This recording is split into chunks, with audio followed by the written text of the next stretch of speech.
Hey guys, today's on schizophrenia and a new ditty on anosognosia, schizophrenia and anosognosia. But before we get to this crucial element, please allow my brief prelude. As you know, I've conveniently recorded it for our mutual comfort, our mutual convenience, and our mutual luxury.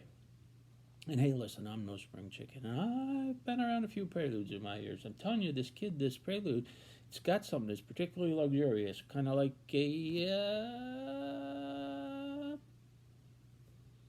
polar plunge.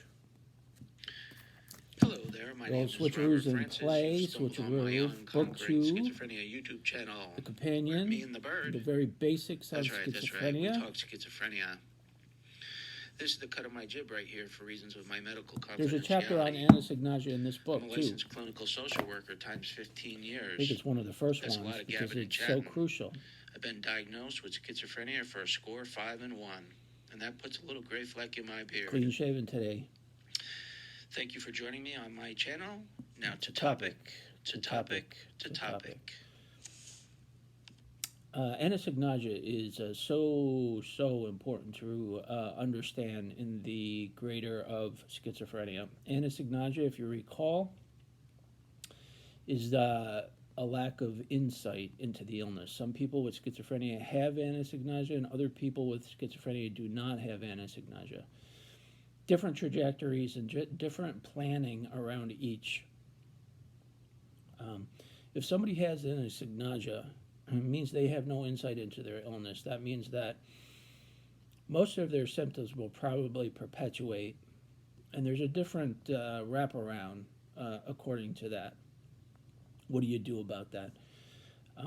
It's a different trajectory. But for those of us who do not have anosognosia, like myself, that means that we have insight into our illness, and we can think about our symptoms and reflect on our symptoms and make remediations and such. So if you do not have anosognosia, that means that you have insight and you have capacity to deal with your symptoms and correct your symptoms. Never forget that. Never forget that. And most importantly, anosognosia is not a value judgment, nor in the least. It's not one person being smarter than the other. It has nothing to do with that. It's just one of those things that happens. It just is. It has nothing to do with a person's capacity, intelligence, brilliance, coping abilities. It has nothing to do with that at all. It's akin to dementia, sometimes anosognosia, where people with dementia can't remember anything, but if you ask them how their memory is, they'll say, oh yeah, my memory's great. What year were you born? I have no idea. It's an example of not having insight. But if you do not have anosognosia, that means recovery is fully attainable. It's right there for the taking. It's so important to understand that. It's a very, very essential distinction in schizophrenia. So, a new ditty on anosognosia.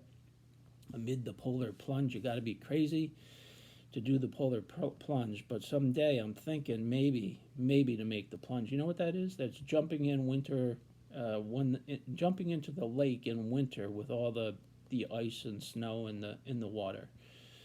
They call it the polar plunge. I'm sure you've heard of it. Got to be freezing. Can you imagine what that feels like? Ooh, oh, mercy, mercy, mercy! Give me a blanket. Give me the blanket. All right, guys. Stay out of the waters, and we'll see you next time. Thanks.